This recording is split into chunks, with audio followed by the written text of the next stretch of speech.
Somewhere along the way, women after 50 get a message that it's time to wind down. But what if the opposite is actually true? What if 50 is actually the moment to start really winding up? Well, we're both over 50 and we are winding up. And we have three practices that we want to share with you today that we've used. And we know that this will give you permission to start living your best life now. We're Sally. She's Sally. I'm Dana. We're We're Sally. sisters. And And we we're dress dressed alike, alike. which was kind of a fun surprise today. But we are about reinvention over 50 because we've done it. We're doing it. It's certainly still it's a work in progress always. But we know you can do it too. And if you're here, it's the right place for you if you are one of three kinds of women. And we represent kind of all of those women. So should I start? Sure, you go ahead. I have been a writer for a long time. That's been what, my dream for since college, I think, just to be a writer. And as much as I loved writing, life got in the way a lot, in my 40s especially. And, it just like didn't come together in the way that I wanted. So, we're often told when that happens, well, is it time to quit? Like, are you still doing that? When are you going to do something different kind of thing, instead of saying, "Wait, no, I know I'm supposed to be doing this." But for me, I knew I didn't have the tools to do it. So I really went down, after being so frustrated, a rabbit hole of discovery, using tools, using all the things that we teach now and coach now, with our clients to really change my life. And what happened as a consequence is that my first book got published when I was after 50, which was amazing. And since then, you've published several books. So, I have, you are a yeah. perfect example of that person who had the passion and you've continued on and you didn't give up. And so I know there are other women out there like you who sometimes might think it's too late. And we're here to say it's not. Oh, Keep it's on. not. Yeah. Keep on. That's right. That's Now right. what about you? And okay, so I think that I really represent the other two women that we're talking about, and I think the first one I'm actually going to talk about is being a mother. So many of you have spent the last few decades raising children. I have a 22-year-old and a 19-year-old, and that certainly has been like the biggest part of my life, and I wouldn't trade it for anything. As you know, Dana, those boys mean the world to me, and they have consumed, all of my energy and They have just everything. she used to be 6 foot tall, and now she's Yeah, like, they've yeah, just yeah, yeah. They just took it all, and I would, like I said, all of the all the soccer practices, all of the crazy things, everything that I've done, I wouldn't trade it. But it's like now I'm at a point where wait a minute. I have some time for me. I want to do what's now my time. If I'm too old, then where does that leave me? I now have the freedom and the time to do what I want to do. I don't want to be stuck with a belief that tells me I can't do that now. So if you're like me, if you're feeling that and thinking that, oh, I've done that, I've raised the kids, I've missed my chance, I'm telling you, you're not. You're not too late. You can do it. What do you think, Dana? Do you think that that's true for a lot of women? Oh, I absolutely think it's true for Yeah. a lot of women. Yeah. Not for me, because Yeah. I'm the aunt, and Yeah. I loved your voice too. There's also the woman who has been in a career for a long Yeah. time, right? Yeah. And you're successful, you know what you're doing. You've had, a good run of things, Yeah. but you're having that call to go, "Wait, I'm not finished. There's something else calling me." Because our dreams at 30 sometimes are not the same dreams at 50 or 60 or 70 or whenever. They're just Right, and not. that's what I was gonna say is I'm also that woman because while I was raising children, I was most of the time I did stay home with my kids for when they were really little, but most of the time I was also working and I was doing those, really responsible careers that I liked and sometimes loved, but they still weren't totally like the total my thing. It was still being, really that responsible person. So, I was a high school English teacher and a high school counselor, and I was a parenting coach. And my husband and I even owned our own business, and I worked in sales and marketing, and those were great. But that's the other woman that you might be. You did all of the career things in the previous decades, and now you want that you pivot, that what about me now? And again, you might be saying, can I do that now? So we're Yeah. thinking that you probably fall into one of those three categories. Yeah, and it's all kind of from the same place, right? Because we're talking about we're gonna be using tools, all kinds of tools, strategies that help you at this point, wherever you are, to be able to take those steps to really light yourself up, to be truly alive and living as meaningfully as you can, because that's all we're here for, right? We want to live a great, meaningful, joyous life. And And we've at this got, point, you know how important that is. yeah, I was going to say, at this point, we've got a lot of time ahead of us.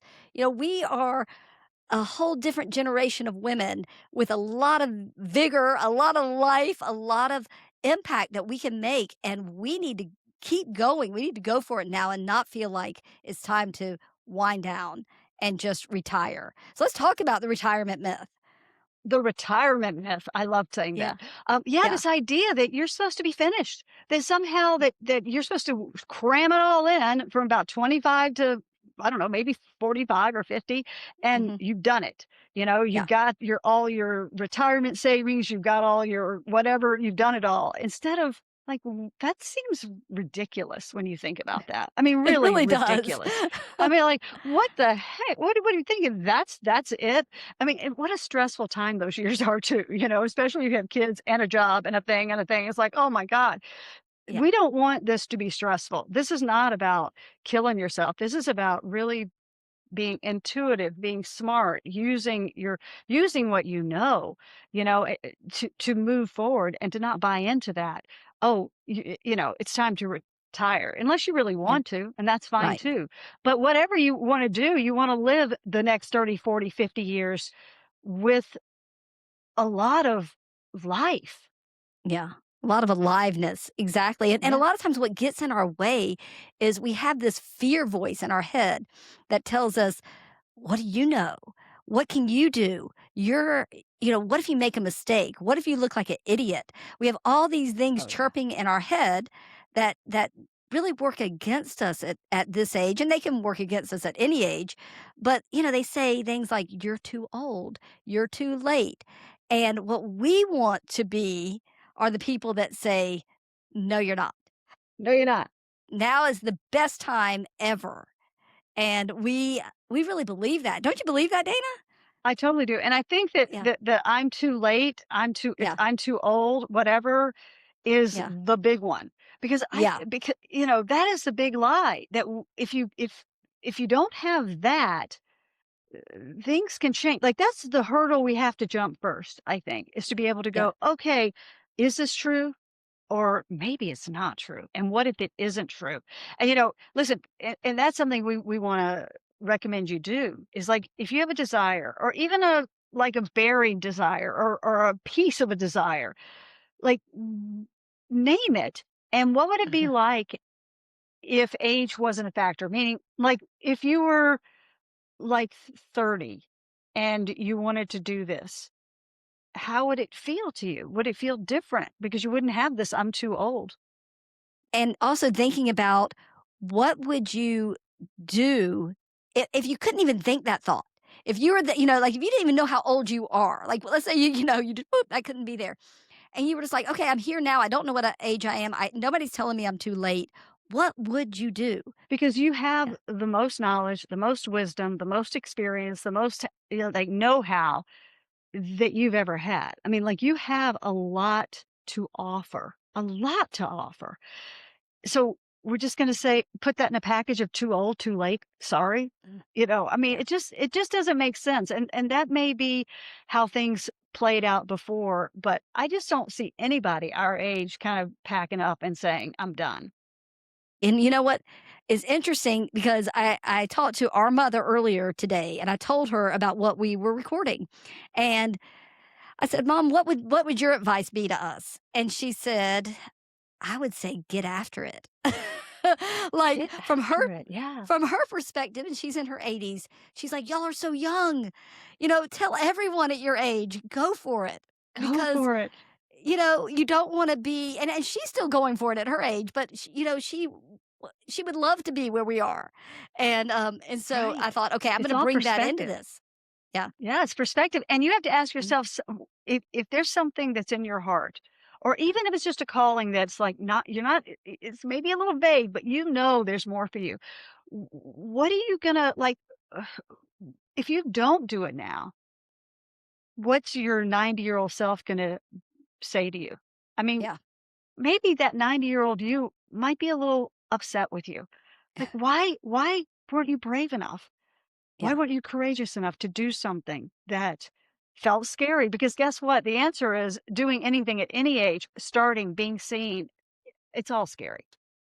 It is, and some of us may know exactly maybe be at the point where you're like, "I know exactly what it is that I've always wanted to do, and I just need the courage to jump into it."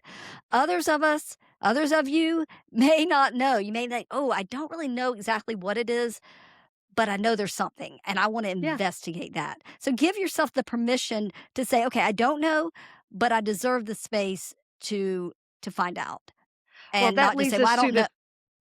that Yeah, leads us to the 3 things you said we're gonna talk about that yeah. we're gonna bring up to help you to start unpacking this. Yeah, these 3 practices, and so what is the first one?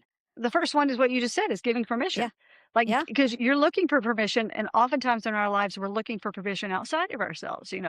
What if I can give myself permission to at least investigate this, to mhm, investigate this dream that I might not have been brave enough even to share with anybody yet? yeah, and what would I try? The question, what would I try if it wasn't too late? What would I do if I were 30 and had the time to do this? So just Yeah, that and had the time to money, the time that you may have, yeah, and go yeah, big then. Like, what yeah, would I do? Would I start yeah, jumping out of airplanes? Maybe. Would I build an empire? Maybe. Would I whatever? I don't know. Like, what would yeah, you do? You may not even have examples of people who are doing that, so you can be the example. but open yourself up to what is it for you, and give yourself Absolutely. permission to ask that question. And then And the second one, tell one safe person what you're doing. that's number 2. Yeah. Number 2, Yeah. tell one safe person. But you probably have, hopefully, I hope you have one person that you can say, "Let's have a glass of wine and let's talk about this." Yeah, exactly. Yeah. Right, Yeah. who may be on the same journey and really would be Yeah. so pleased to see somebody else on the same journey. You can share our channel with them, you know? Yeah. But that Yeah. idea that there's other people like us out there, you're not alone. Yeah. But when you're nurturing a little, like, precious little passion, a little, this spark of, "Ooh, wouldn't that be fun?" You don't wanna share it with everybody. Yeah. So You wanna pick keep it that one quiet. person. And the third one is to take one small little challenge, something that stretches you just a little bit because our mindset is so important and asking ourselves those questions are so important, but taking a little bit of action can have such a powerful effect on us. And we think it's really important. We're not asking you, to go off the cliff and do this huge thing, but just something that'll give you a little bit of confidence to keep going, and maybe it's that you do a class, or you write you journal, you write something that you've always had a story in you, and you just say, well, I'm just going to sit down and do a little writing today. You do something, and then you build on that step, but don't make it a Yeah. big thing yet, because a lot of times that'll just throw you off into the weeds. But pick something that is just going to give you a little bit of confidence at one stretch step. We would love for you to comment on what really lights you up. Some of you Yeah. may not know. You may just like, oh, I know there's something, but I haven't found it yet. We'd still love to hear that. But what lights you up, and what would be one small challenge that you could take on, that you would just a little something you would do that would stretch you a little bit? Because if you comment about those things, you really might inspire or encourage someone else to take that small challenge as well. Oh, absolutely, because we're here to inspire each other. And if this is gonna be where we talk about reinvention, mindset, creating your next act, aligned action, all those things. So if this is something you're interested in as a woman over 50 or approaching 50 or wherever you are, we hope you'll subscribe. We invite you to come along. We thank you for joining us today. Thanks so much. We'll see you next Bye. week.